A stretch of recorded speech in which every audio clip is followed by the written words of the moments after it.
سلامونه ملګرو، خدای دې وکړي چې راته جوړ او روغ وي. تاسو به هم وایئ چې دی د ویډیو د پیل څخه بیا په اوږو شروعات وکړي. نو دا په دې ملګرو ځکه چې زما نن کومه ویډیو ده هغه غواړم چې تاسو ته پیغام د همدې په حواله درکړم.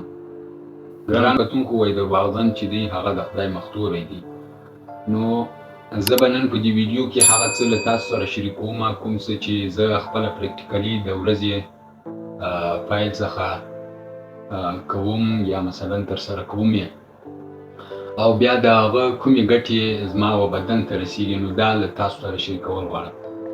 ګرانو کتونکو، کله هم چې زه سهار مهال راپورته سمه د اوداسه څخه بعد زه یو ګیلاس اوبه څښم، هغه هم هغه چې کومې شیر ګرمې ورته ویل کېږي یا مثلا نیم ګرمې ورته ویل کېږي، نو دا څښم.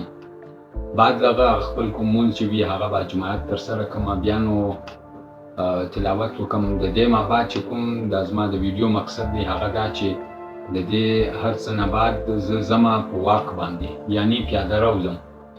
پیاده رو مثلا داسې نیم ساعت یا د نیم ساعت څخه یو څه زیات یا یو څه 15 دقیقې کم دغسې زه تګ کوم پیاده رو.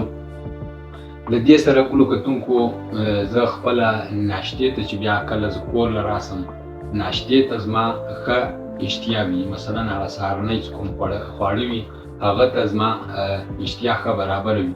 دا ځکه چې زه هلته سهار کوم خپل د ورځې پیل چې وي هغه په هغه کومه طریقه چې باید وسي په هغه طریقه سره پیل کوم. نو چې کله زه خپله ناشته کوم نو دا ناشته ماته خوند راکوي. د خپل سهارنۍ چې کوم زه کوم دا ماته داسې یو ډول ورته لیواله یم. کومه ورځ چې زه پیاده رو ونه کړم ویده یم تر ناوخته پورې، نو بیا زما نه سهارنۍ ته زړه کېږي، نو بیا زه نه مینټلي دې ته برابر یم چې دا سهارنۍ خواړه وکړم. همداسې د ورځې کوم نور کارونه چې وي یا مثلا سبق سي یا مثلا یو ځای وظیفې له ځمه هغه کار هغه سبق مثلا په هغه ډول سره زه نه کوم چې باید ویې کړم، ځکه چې هلته بدن ناراحته وي. زه تر ناوخته ویده یم، ناوخته راپورته سمه، نو بیا دا کارونه کله په صحیح طریقه ترسره کېږي یا مثلا زړه مو غواړي چې دا وکړم په صحیح طریقه. بس هسې ځان خلاصول وي او هغه وخت ضایع کول وي، هغه وخت تېرول وي. همداسې بیا د غرمې خواړه وي، نه د غرمې خوړو ته زړه کېږي او بیا هم هغه خواړه ته وخورې ځکه چې ستا عادت وي او هغه دې بیا په معدې بوج شي، همداسې بس ناروغۍ در باندې ولګېږي. نو دې هر څه ته باید موږ سوچ و فکر وکړو. که غواړو یو سالم صحت ولرو نو باید د ورځې کوم پیل چې وي هغه د سهار وختي څخه وکړو. سهار وختي کې باید موږ خپل مونځ با جماعت وکړو، بیا پیاده رو وکړو، ورسره بیا سهارنۍ کوم خواړه چې وخت وي هغه سهارنۍ خواړه وکړو. نو انشاءالله له دې سره به بیا زموږ د ورځې کوم پیل چې وي خپل کارونه سبقونه یا مثلا نور کوم څه چې وي هغه به بیا په صحیح طریقه ترسره کوو. اکثره وخت زه خپله دا زما تجربه وي چې کله زه سهار وختي پورته سم زما د ورځې هغه کوم چارې چې وي هغه په یو ډول سره وي او په کومه ورځ چې زه ناوخته راپورته سم هغه بیا په بل ډول سره وي. د مثال په توګه زه اوس دا سهار ناشته مې نه ده کړې، سهارنۍ خواړه مې نه دي کړي، خو دا ویډیو جوړوم دا ځکه چې زه اکټیوه یم، زه بیداره یم د ذهني لحاظه بدني لحاظه. که مثلا زه اوس پروت وم ویده وم نه به دا ویډیو وه نه به بل څه و، بس پروت به وم خپل خوبونه به مې کول ژوند به تېرېده به بې معنه. نو ستاسو څخه هم غواړم چې خپل د ورځې پیل چې وي هغه د سهار وختي څخه کوئ، خپل پروګرام جوړوئ.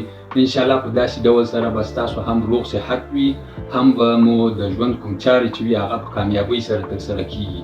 نو خدای دې وکړي چې زما دا ویډیو څخه مو ښه ګټه پورته کړې وي او کوم مقصد لپاره چې ما دا ویډیو جوړه کړې هغه مقصد مو ترلاسه کړی وي. نو زما سره ملګري اوسئ. انشاءالله همداسې ګټور پیغامونه به همیشه تر تاسو پورې دررسوم او خپل نظریات د کمنټ په شکل کې له ما سره شریکوئ. کومې مشورې چې غواړئ تاسو ما ته راکړئ زما د لا ښه والي لپاره. یا مثلا د کوم څه په اړه چې تاسو غواړئ چې زه ویډیو جوړه کړم د هغه په اړه په کمنټ کې خپل نظریات سره شریک کوئ. انشاءالله زه به ستاسو کومې خپلې غوښتنې چې وي هغه انشاءالله پوره کوم. نو جوړ او روغ اوسئ، د صحت خیال کوئ چې کامیاب او خوشحاله ژوند ولرئ. موږ په خپلو دعاګانو کې یاد ساتئ. الله پاک مو بریالي و کامیابه لره. السلام علیکم ورحمة الله وبرکاته.